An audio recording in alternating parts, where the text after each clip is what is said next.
یہ شان اللہ تعالیٰ نے حضرت سلطان سید اشرف کو کیسے عطا کر دیا؟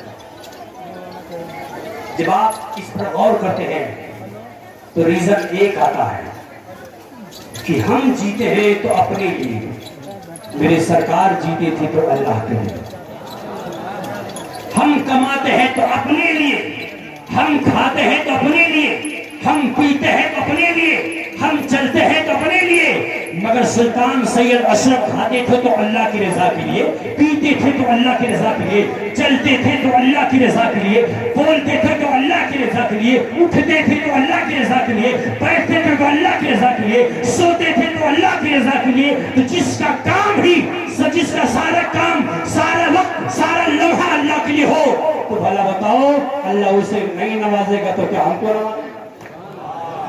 ہمارا وقت کہاں گزرتا ہے؟ چوراہے پر بیٹھ گئے، ہلما بڑا خراب ہے۔ اور اس ماحول میں، الیکشن کے ماحول میں، ارے ہم اس کو کیسے ووٹ دے دیں گے؟ سوال ہی نہیں پیدا ہوتا ہم اس کو ووٹ کر دیں۔ وہ تو ہم سے جھگڑا کیا تھا، وہ تو ہم کو مارا تھا، اور دوسرے لوگ کیا کریں گے؟ ارے ہمارا بھائی سب سے خراب ہے، ساری دنیا کا آدمی سب ٹھیک ٹھاک ہے، سب سے خراب بھائی ہمارا ہے۔ یعنی کہ ہر وقت انسان لوگوں کی برائیوں میں لگا ہوا ہے، لوگوں کی غیبت میں لگا ہوا ہے، لوگوں کی چغلخوریوں میں لگا ہوا ہے، ایک دوسرے کو چھوٹا گنانے میں لگا ہوا ہے، اپنے آپ کو بڑا بتانے میں لگا ہوا ہے۔ مگر اے میری ملت کے نوجوانوں، آپ سلطان سید اشرف جہاں کے سمنانی کے مدار پاک کے غسل کے پروگرام میں آپ آئے ہیں، اس لیے بڑی ذمہ داری کے ساتھ یہ پیغام میں آپ کو دینا چاہتا ہوں کہ آپ اگر چاہتے ہیں کہ میرے سلطان کی طرف سے آپ کو فیض ملے تو اے میرے ملت کے نوجوانوں، ایک دو حدیث میں آپ کو سناؤں گا، آپ سنیں، حدیث پاک کا مفہوم سناؤں گا، اور سن کر اپنے سینے کو عشق رسول کا مدینہ بنا لیں۔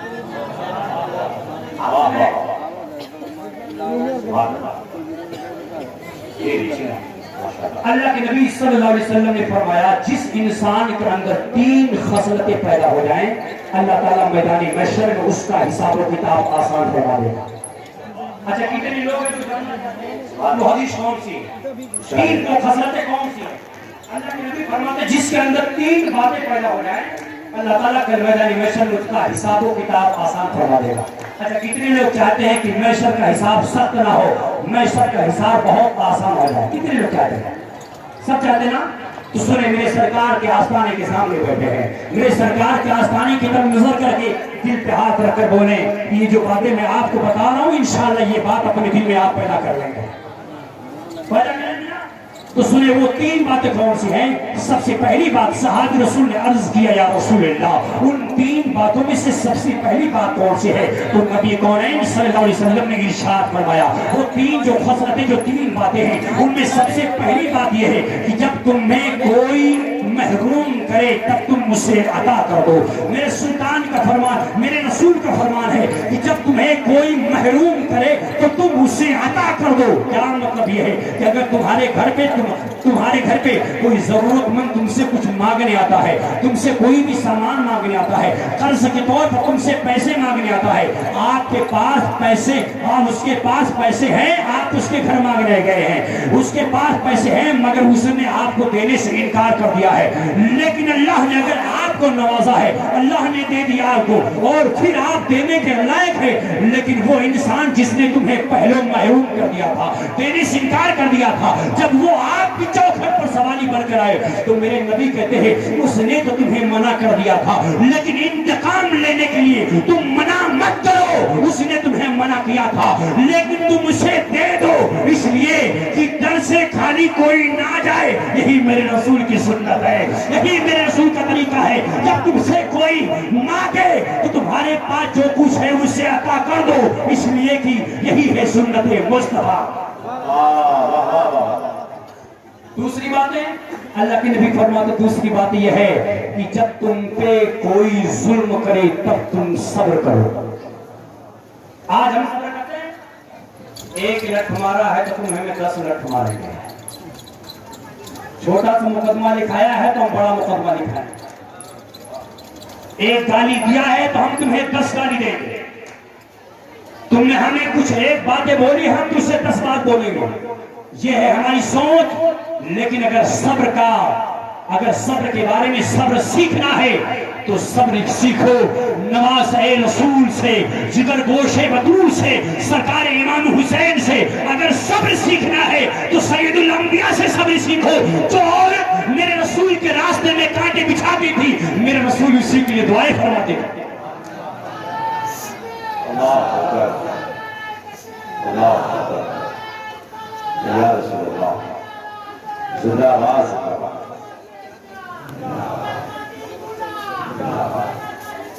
میرے رسول نے کہا وہ تیسری بات نظر انداز مت کرے گا. پہلی بات ہے کہ تمہیں کوئی محروم کرے تو عطا کر دو. دوسری بات, اگر آپ پر کوئی ظلم کرتا ہے تو آپ صبر کر لو, لڑو مت, جھگڑو مت. یہ میرے رسول کا فرمان. تیسری بات یہ ہے, حضور فرماتے ہیں کہ جب تم سے کوئی تعلق توڑے تو آپ اسے تعلق جوڑو. سبحان اللہ. یہ پیغام حضور صاحب سجادہ کی طرف سے آپ کو دے رہا ہوں کہ جب تم سے کوئی تعلق توڑے تو آپ تعلق جوڑو. ہوتا نہیں کہ جیسے کوئی میاں بیوی کا مسئلہ آ جاتا ہے, کبھی کبھی ہوتا ہے, کبھی شوہر میں کچھ خامیاں ہوتی ہیں تو کبھی بیوی میں خامیاں ہوتی ہیں, لیکن اسے مینج کرنا پڑتا ہے. کبھی اگر عورت میں کوئی خامی پیدا ہو جاتی ہے تو میاں جی اتنے جلالی ہوتے ہیں کہ فوراً طلاق طلاق طلاق بول کر اپنی بیوی پر ظلم کرتے ہیں. مگر اے میرے ملت کے نوجوانوں, رسول کونین کا فرمان یہ نہیں ہے کہ اگر کوئی بیوی اگر ذرا سی غلطی کر دے تو اسے تم طلاق دے دو, یا پھر کوئی ذرا سی غلطی کر دے تو تم اسے مارو اور اسے لے جا کر اس کے میکے چھوڑ دو. 4-6 مہینہ پڑی رہتی ہے, سال 2 سال پڑی رہتی ہے. اے میرے ملت کے نوجوانوں, تمہیں اللہ کی بارگاہ میں اس کا حساب دینا پڑے گا. اور سنو, اگر رب کی بارگاہ میں تم عزیز ہونا چاہتے ہو, رب کی بارگاہ میں اگر تم مقبول ہونا چاہتے ہو تو سن لو, ایک بات اپنے دل میں پیدا کر لو, ایک خاصیت اپنے دل میں پیدا کر لو, اگر کوئی غلطی کرے تو تم اسے معاف کر دو, اللہ تعالیٰ تمہیں قبول فرما لے. سمجھ رہے ہیں؟ کوئی رشتہ توڑے تو آپ رشتہ جوڑو. ہمارا کیا ہوتا ہے, چھوٹی سی بات ہو گئی تو سلام بند, کلام بند, کھانا بند, نیوتا بند, آنا جانا بند, سب بند. ارے میرے بھائی, یہ کون سی بات ہے, آپ کیسے مسلمان ہیں؟ چھوٹی سی بات جہاں 10 برتن ہو آواز نہیں آتی. ایک گھر میں ایک پریوار میں جھگڑا نہیں ہوتا ہے, ایک خاندان میں جھگڑا نہیں ہوتا ہے. چھوٹی سی بات پہ آپ لڑ بیٹھے تو آپس کے رشتے ختم کر دیے. یاد کر لو, سنیں میرے رسول کی حدیث سنیں. میرے آقا فرماتے ہیں کہ جو انسان اپنے بھائی سے 3 دن تک ناراض رہے اور اسی حال میں اس کا انتقال ہو جائے تو میرے آقا فرماتے ہیں کہ وہ محمد کی جنت میں نہیں جائے گا. اس لیے اگر تمہارا بھائی تم سے کوئی ناراض ہے تو تم 3 دن سے پہلے جاؤ اور اپنے بھائی سے سلام کرو. تمہارا بھائی تم سے خوش ہو گیا تو سبحان اللہ, اگر خوش نہیں ہوا تو اللہ کی بارگاہ میں تمہاری پکڑ نہیں ہوگی, اللہ کی بارگاہ میں تم بچ گئے. اور ایک بات سنیں, ہم لوگ سلام کرنے سے بہت دور بھاگتے ہیں. ایک حدیث اس پہ اور سن لیجیے, حدیث پاک کا مفہوم. حضور فرماتے ہیں کہ اگر کوئی ایک مومن اپنے دوسرے مومن بھائی سے جو اس کا بھائی ناراض ہے اس سے سلام کرنے کے لیے ایک گلی سے دوسری گلی کی طرف جاتا ہے, ایک گھر سے دوسرے گھر کی طرف جاتا ہے, ایک محلے سے دوسرے محلے کی طرف جاتا ہے سلام کرنے کی, اس لیے کہ میرا بھائی مجھ سے ناراض ہے, مجھ سے جاؤں گا سلام کر کے مناؤں گا. میرے رسول فرماتے ہیں کہ جب کوئی ایک مومن اپنے مومن بھائی سے سلام کرنے کے لیے ایک محلے سے دوسرے محلے میں جاتا ہے تو میرے آقا فرماتے ہیں اس کے استقبال کے لیے راستے میں اللہ کے فرشتے کھڑے رہتے ہیں, اللہ کے فرشتے کھڑے رہتے ہیں.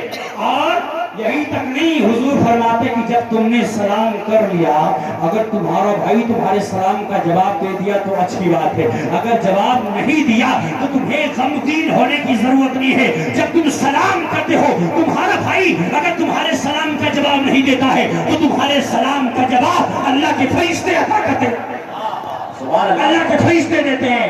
اور یہی تک نہیں, حضور فرماتے ہیں کہ جب تم نے سلام میں پہل کی ہے تو تمہیں اللہ 2 نیکی عطا فرمائے گا. سلام کرنے کی نیکی الگ اور پہلے کرنے کی نیکی الگ. سبحان اللہ, سبحان اللہ, بہت اچھا. سلام کرنے کی نیکی الگ اور پہلے کرنے کی نیکی الگ. اب ذرا بتائیں اپنے بھائی کو کل سے کون مان جائے گا؟ اچھا ایک بات, ذرا